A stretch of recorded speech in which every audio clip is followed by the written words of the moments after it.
আজকের ভিডিওতে আমরা আলোচনা করব কিভাবে আপনি ইউকেতে পড়াশোনার জন্য ভিসা আবেদন করবেন। ইউকেতে পড়াশোনার ভিসা আবেদন প্রক্রিয়া জটিল মনে হলেও সঠিক পদক্ষেপ অনুসরণ করলে এটি খুবই সহজ হবে। প্রথমে আপনি একটি ইউনিভার্সিটিতে ভর্তি হয়ে confirmation of acceptance for study অথবা CAS লেটার সংগ্রহ করুন। এরপর আপনার সকল ডকুমেন্টস যেমন passport, cash letter, IELTS score, bank statement এবং শিক্ষাগত সকল সার্টিফিকেট সংগ্রহ করতে হবে। ভিসা আবেদন প্রক্রিয়ার জন্য একটি নির্দিষ্ট ফি জমা দিতে হবে। এই ফি আপনি অনলাইন পেমেন্টের মাধ্যমেও জমা দিতে পারবেন।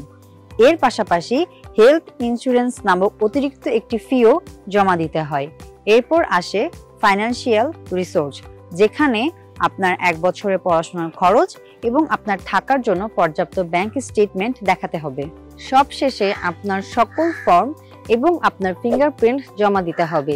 3 থেকে 8 সপ্তাহের মধ্যে আপনার ভিসার সিদ্ধান্ত আসবে। ভিসা অনুমোদিত হলে আপনি যাওয়ার ব্যবস্থা গ্রহণ করতে পারবেন। তাই এই সকল ক্ষেত্রে TCL আপনাকে সরাসরি সাহায্য করবে।